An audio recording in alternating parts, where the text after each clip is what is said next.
Hello दोस्तों, आप सभी का फिर से स्वागत है हमारे यूट्यूब चैनल ए गुरुकुल एकेडमी पे। जैसा कि दोस्तों है ना, अभी हम लोग 10th की सिलेबस है ना फिज़िक्स में लाइट स्टार्ट किए थे और लाइट में पिछले क्लास में हम लोगों ने देखा था बेसिक इंट्रोडक्शन ऑफ लाइट है ना, जिसमें हमने बात किया था कि सर ऑब्जेक्ट जो होते हैं वो 3 तरह के होते हैं, ट्रांसपेरेंट है ना, ट्रांसलूसेंट और उसके बाद ओपेक। उसके बाद फिर हमने पढ़ा कि सर इंटेंसिटी ऑफ लाइट के आधार पे ऑब्जेक्ट को फिर हम लोग 2 पार्ट में क्लासिफाइड किए थे। एक था आपका, ठीक है ना दोस्तों,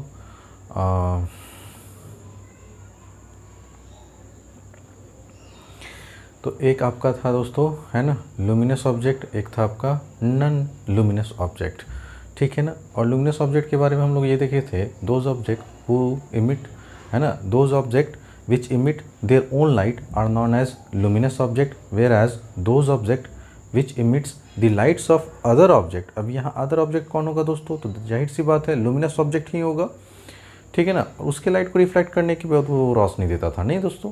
तो वो पढ़े थे हम लोग, किस कैटेगरी में आता है दोस्तों, वो आता है नॉन लुमिनस ऑब्जेक्ट के अंदर। इसके बाद फिर हम लोग देखें कि रिफ्लेक्शन क्या होता है, तो the bouncing back of light when strike a smooth और अ पॉलिश सरफेस है ना, surface when it strike a smooth और पॉलिश सरफेस, ठीक है। तो लाइट अगर किसी एक मीडियम से आकर, ठीक है ना दोस्तों, किसी पॉलिश्ड और प्लेन या स्मूथ सरफेस से टकराने के बाद वापस उसी मीडियम में लौट जाती है जिस मीडियम से वो आया था, तो इस पूरे घटना को, इस पूरे फेनोमेनन को ही क्या कहते हैं दोस्तों, रिफ्लेक्शन ऑफ लाइट पढ़े थे। उसके बाद हमने लॉज ऑफ रिफ्लेक्शन देखा था, ठीक है ना। और बेसिक टर्म्स जो भी यूज हुए थे लॉज ऑफ रिफ्लेक्शन में, वो सारे देखे थे कि इंसिडेंट रे किसको कहते हैं, रिफ्लेक्टेड रे किसको कहते हैं, नॉर्मल किसको कहते हैं, पॉइंट ऑफ इंसिडेंस किसको कहते हैं, एंगल ऑफ इंसिडेंस क्या होता है, एंगल ऑफ रिफ्लेक्शन क्या होता है। उसके बाद हमने 2 लॉज देखे थे दोस्तों, लॉज ऑफ रिफ्लेक्शन के 2 लॉज थे। पहला लॉ ये था कि इंसिडेंट रे है ना, normal ray, reflected ray all lie in the same plane at one particular point and that particular point is known as point of incidence. उसके बाद दूसरा क्या था दोस्तों कि angle of incidence always equal to angle of reflection, ठीक है ना। इसके बाद की कहानी हम लोग आगे आज करेंगे। उसके बाद आपको बताया गया था कि सर जो भी हमारा ऑब्जेक्ट ओपेक होता है ना, उसी की कंप्लीट शैडो बनती है और डार्क शैडो बनती है, ठीक है ना। और इसके बेसिस पे हम लोग इमेजेस को 2 पार्ट में स्टडी किए थे। एक हमारा था रियल इमेज, एक हमारा था वर्चुअल इमेज, ठीक है ना। तो real image actual intersection of light rays की वजह से होता है after reflection from a mirror, है ना। तो इन सभी रेज के द्वारा जो इमेज बनेगा दोस्तों, तो उसको हम लोग कहते हैं कि सर ये रियल इमेज होता है। जबकि वर्चुअल इमेज में हम लोग देखे थे कि सर जब ये actual intersection of light rays की वजह से ना होकर, है ना, उसको अपीयर करना पड़ता है या तो फॉरवर्ड या तो बैकवर्ड, ठीक है ना, तब जाके दोनों रेज आपस में इंटरसेक्ट करते हैं और तब जो इमेज बनता है दोस्तों, वो कहलाया था आपका वर्चुअल इमेज, ठीक है ना। तो इसके बाद फिर हम लोग डिफरेंसेस भी देखे थे कि रियल इमेज ऑलवेज जो होता है मिरर के इन फ्रंट बनता है सर, और ये आप वर्चुअल इमेज में क्या देखे थे कि बिहाइंड द मिरर बनता है। ये भी पढ़े थे हम लोग पिछले क्लास में।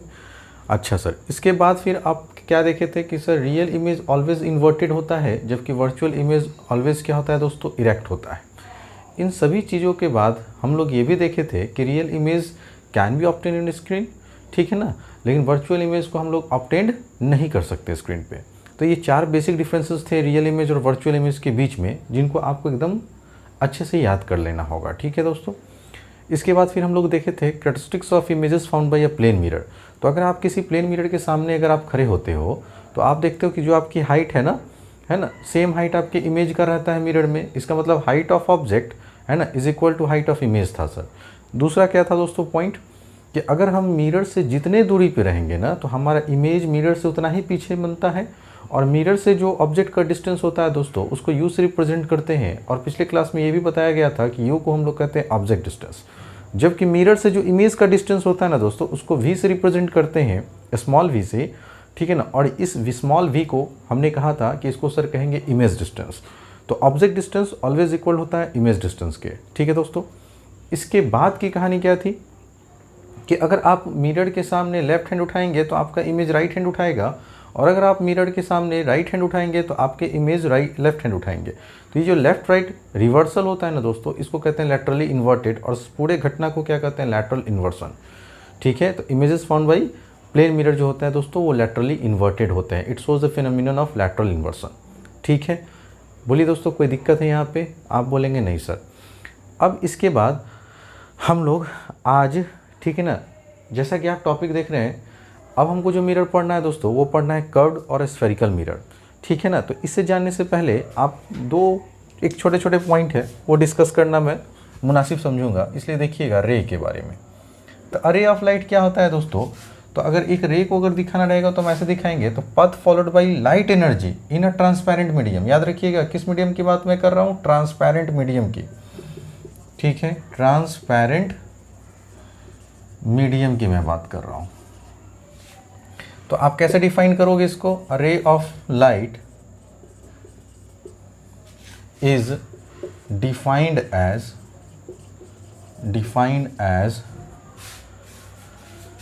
the path followed by, है ना, light energy, है ना, in a transparent medium is called a ray of light।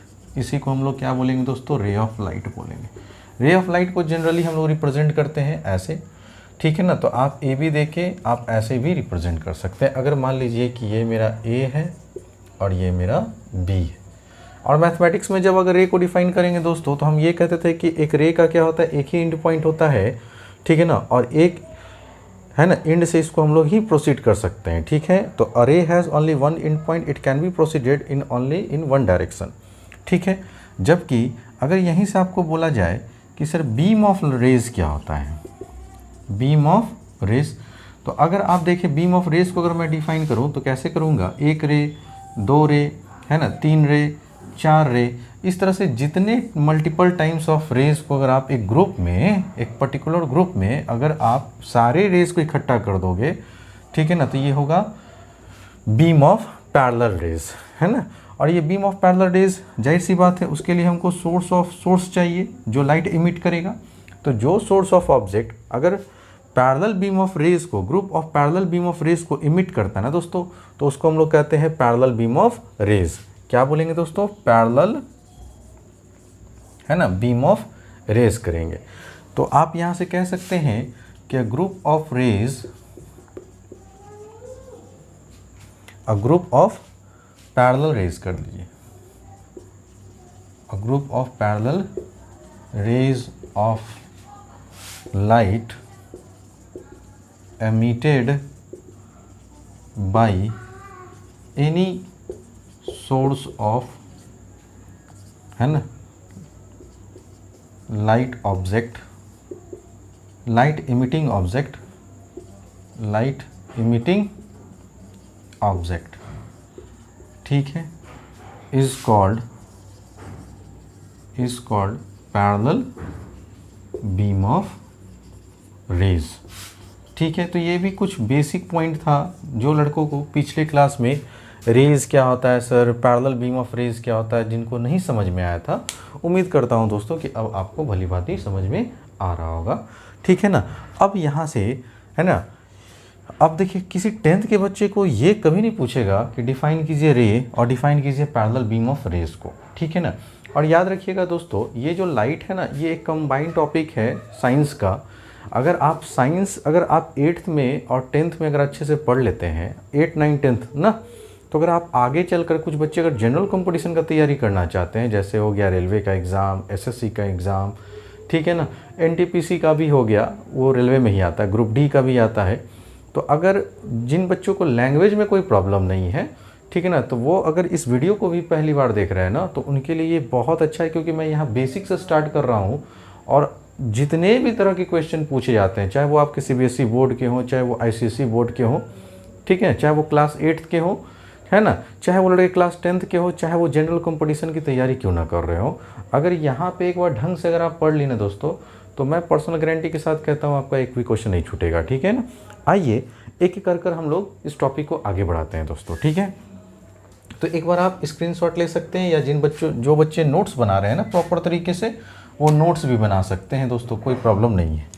ठीक है, बस नोट्स को प्रॉपर तरीके से रिवाइज करना बहुत ज़रूरी है। ठीक है, अब आइए हम लोग को देखना है कर्व्ड और स्फेरिकल मिरर के बारे में। तो एक एक कर दोस्तों हम लोग ये सारे टॉपिक को कवर करेंगे।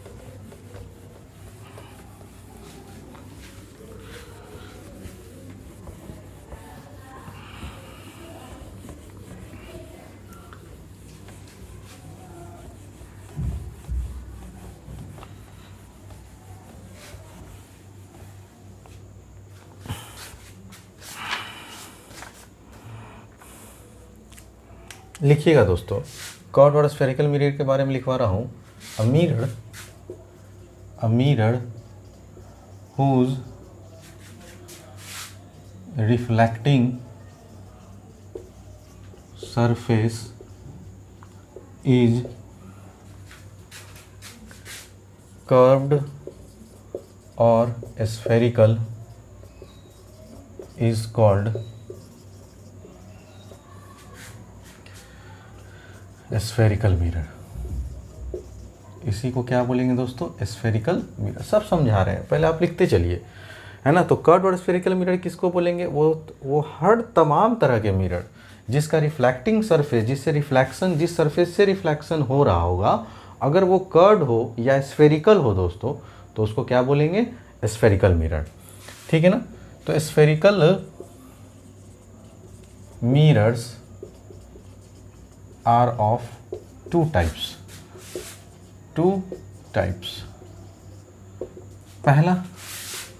पहला में आप लोग लिखेंगे कनकेव मिरर, है ना। और दूसरा में दोस्तों लिखेंगे कॉन्वेक्स मिरर।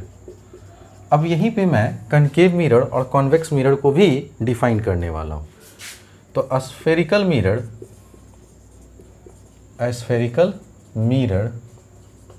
whose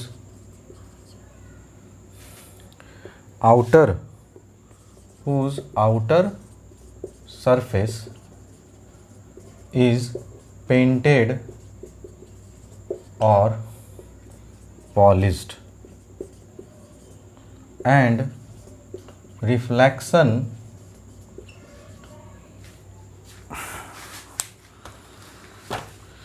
एक मिनट दोस्तों, and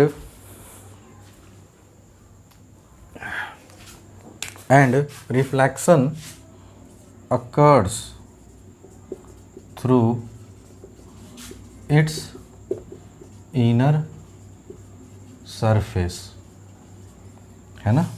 तो is called कॉनकेव मिरर। क्या बोलेंगे दोस्तों ऐसे मिरर को? कॉनकेव मिरर, है ना। डायग्राम के थ्रू भी देखेंगे, पहले आप लिखते चलिए। ठीक है, कॉन्वेक्स मिरर को देखना है तो कॉन्वेक्स मिरर को लिखेंगे अब यहाँ पे। तो कॉन्वेक्स मिरर को कैसे डिफाइन करेंगे दोस्तों? स्फेरिकल मिरर हुज इनर, है ना, इनर सरफेस इज पेंटेड और पॉलिश्ड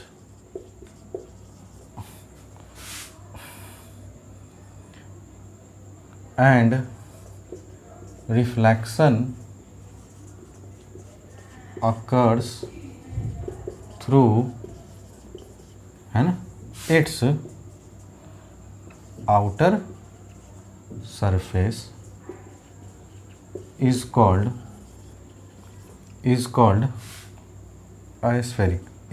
a convex mirror। ठीक है, ध्यान दीजिएगा दोस्तों, है ना। अब यहाँ पे डायग्राम के थ्रू समझते हैं। जैसे ये देखिए, है ना, अगर आप कह रहे थे सर कि स्फेरिकल मिरर क्या होता है, तो अगर एक गोला ले ले एकदम, है ना, कंप्लीट स्फेयर टाइप का, तो यही आपका हो गया स्फेरिकल मिरर। अब इस स्फेरिकल मिरर को मैं दो तरीके से काट रहा हूँ दोस्तों। अगर एक लड़का ऐसे काटता है और एक लड़का ऐसे काटता है, आप समझिएगा ध्यान से। ठीक है, जिनको प्रॉब्लम हो रहा है ध्यान समझिएगा। अगर ये हम ऐसे काटे दोस्तों और एक ऐसे शेप में काटे, तो ये जो शेप कटा ए बी, है ना, यही आपका हो गया दोस्तों कनकेव मिरर। और ये जो आपका शेप देख रहे हैं सी डी, ठीक है ना, चाहे सी डी ना के बोल के ए डैश और बी डैश बोलते हैं दोस्तों, तो आपको अच्छा समझ में आएगा। इस तरह का सरफेस, ये हो गया ए डैश और ये हो गया बी डैश, ठीक है। अब देखिएगा ध्यान से, हमने क्या बोला कि कनकेव मिरर किसको बोलेंगे sir, those spherical mirror whose outer surface is painted और पॉलिश्ड और सिल्वर्ड, जो कहना है कर लीजिए, and reflection occurs through its inner surface, जैसे ये गया लाइट यहाँ से ऐसे हुआ, ठीक है दोस्तों। तो आप देख रहे हैं कि रिफ्लेक्शन इसके इनर सरफेस से हो रहा है, जबकि आउटर सरफेस पेंटेड है, पॉलिश्ड है या फिर सिल्वर्ड है। तो इस तरह के तमाम स्फेरिकल मिरर आपके कहलाएंगे कनकेव मिरर। जबकि कॉन्वेक्स मिरर में देख लीजिए कि अगर इसका इनर सरफेस पेंटेड हो, पॉलिश्ड हो या सिल्वर्ड हो, ठीक ना, एंड रिफ्लेक्शन इसके क्या हो रहा हो दोस्तों, आउटर सरफेस से, जैसे ये गया और ये लाइट का रिफ्लेक्शन हुआ, ठीक है। तो इस तरह के मिरर को हम लोग बोलेंगे कॉन्वेक्स मिरर, ठीक है ना। तो एक बार और अच्छे से समझते हैं दोस्तों, ठीक है ना, घबराइएगा नहीं, ठीक है ना। स्टार्टिंग के लेक्चर में बहुत बेसिक से लेके चलता हूँ, ताकि जो कमज़ोर बच्चे भी हैं ना, अगर वो पहली मर्तबे भी ये वीडियो देख रहे हो ना, तो उनको एक एक चीज़ समझ में आ रहा होगा, ठीक है। तो फिर से मैं डिस्कस करता हूँ दोस्तों। अभी हम लोग पढ़ रहे हैं कर्व्ड और स्फेरिकल मिरर, ठीक है। तो कर्व्ड और स्फेरिकल मिरर के बारे में आपको क्या लिखाया गया, नहीं कि जिस भी मिरर का, ठीक है ना, रिफ्लेक्टिंग सरफेस है ना, रिफ्लेक्टिंग सरफेस कहने का मतलब सर है ना, दो surface from where reflection occurs, उसको हम लोग क्या बोलेंगे, रिफ्लेक्टिंग सरफेस। बात समझ रहे हैं ना। अब हिंदी में इसको बोलते हैं दोस्तों अच्छे से कि सर वो मिरर का सरफेस जिससे लाइट का रिफ्लेक्शन हो रहा हो, मतलब लाइट इंसिडेंट कर रहा हो और फिर टकराने के बाद रिफ्लेक्ट कर रहा हो, स्ट्राइक करने के बाद, तो वो सरफेस कहलाता है रिफ्लेक्टिंग सरफेस, ठीक है। अब रिफ्लेक्टिंग सरफेस किसी भी स्फेरिकल मिरर का या तो इनर साइड हो सकता है या तो फिर आउटर साइड हो सकता है दोस्तों, ठीक है। अब यहाँ से स्फेरिकल मिरर के दो टाइप्स पढ़ने हैं हम लोग को, जो एग्ज़ाम में पूछा जाता है। एक है आपका कॉन्वेक्स मिरर, एक है आपका कॉनकेव मिरर। कॉनकेव मिरर की अगर हम बात करें तो जिसके सर आउटर सरफेस पेंटेड हो, पॉलिश्ड हो या फिर सिल्वर्ड हो, लेकिन इसका रिफ्लेक्शन उसके इनर सरफेस से हो रहा हो, तो हम लोग कहेंगे कि that particular kind of mirror is known as concave mirror. Whereas in case of convex mirror, अगर आप कॉन्वेक्स मिरर को देख रहे हैं दोस्तों, तो ध्यान से देखिएगा कि if its inner surface is painted, polished और silvered and reflection occurs through its outer surface, then that particular type of mirror is known as convex mirror, ठीक है।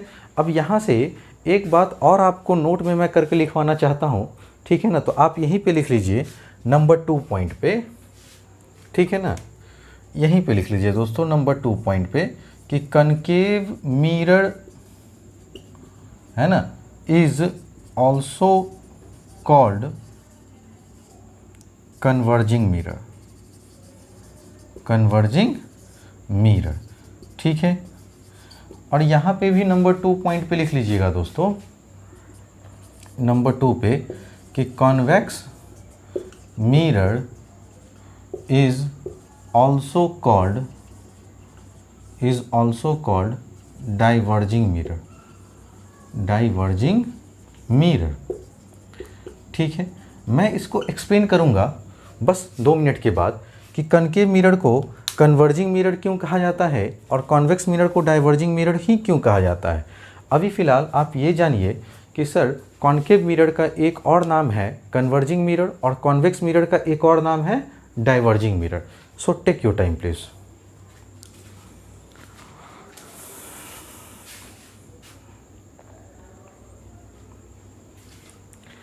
आइए दोस्तों, अब हम लोग हेडिंग देंगे, है ना, convergence of light,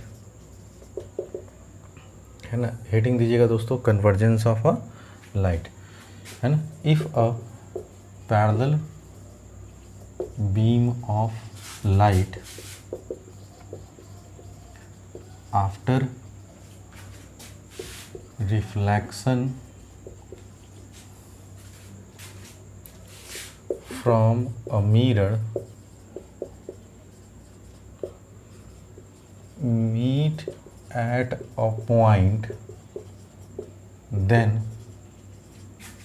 the process is known as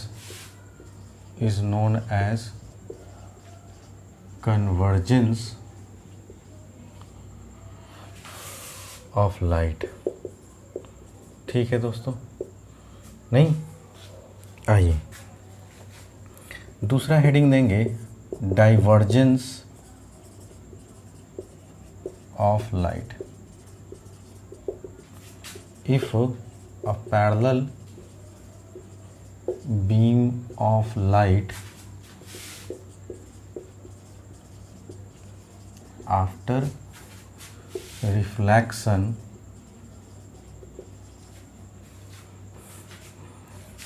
from a mirror diverges, that is spread out is called, या फिर देन एक ही तरह का डिफिनेशन लिखिए दोस्तों ताकि याद में करने में कोई प्रॉब्लम ना हो। Then the process is known as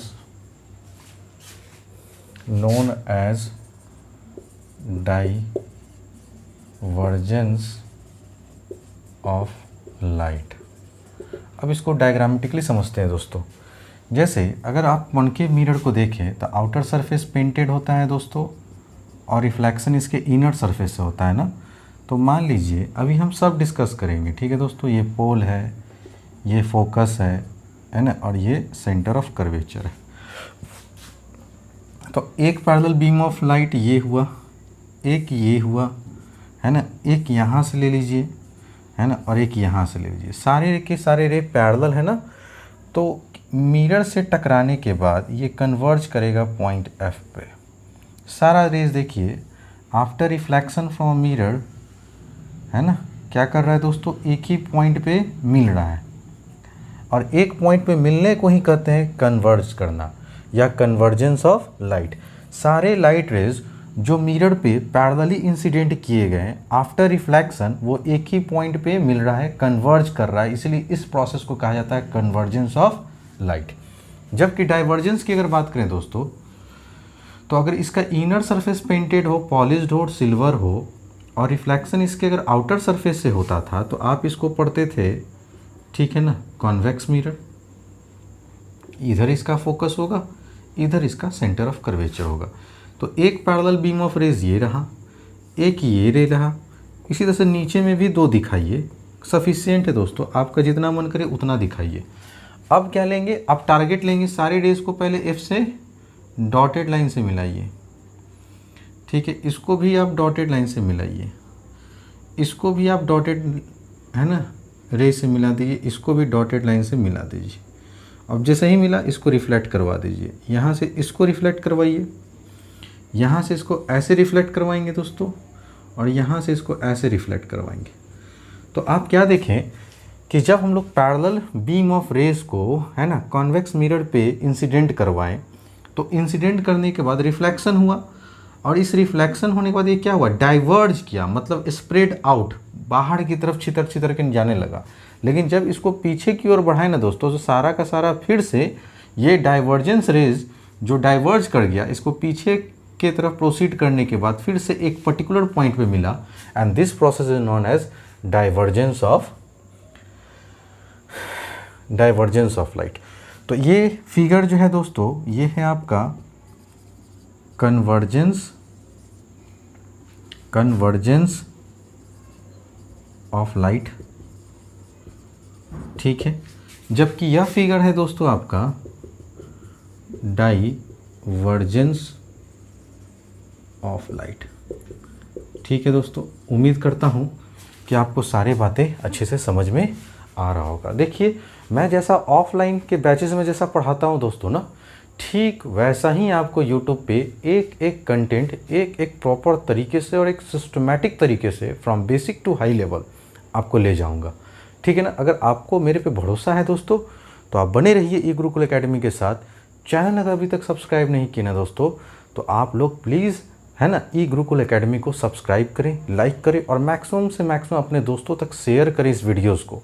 ठीक है दोस्तों, मानता हूँ लॉकडाउन है, लेकिन अभी भी कुछ जेन्युइन टीचर हैं बहुत सारे जो कि अच्छा काम कर रहे हैं यूट्यूब पे। ठीक है ना, तो जो बच्चे घर पर हैं, स्कूल नहीं जा पा रहे हैं, जिनकी सिलेबस कंप्लीट नहीं हो पा रही है ना, तो वो आराम से इस वीडियोस को देखकर 2 बार 3 बार 4 बार आप देखिए दोस्तों, आपको याद हो जाएगा। ठीक है ना, और मैं आपको सारा कुछ क्लास में ही करवा दूंगा। ठीक है ना, तो मिलते हैं दोस्तों अगले क्लास में, तब तक के लिए बने रहिए दोस्तों ई गुरुकुल एकेडमी के साथ। ठीक है ना, थैंक यू फॉर वॉचिंग।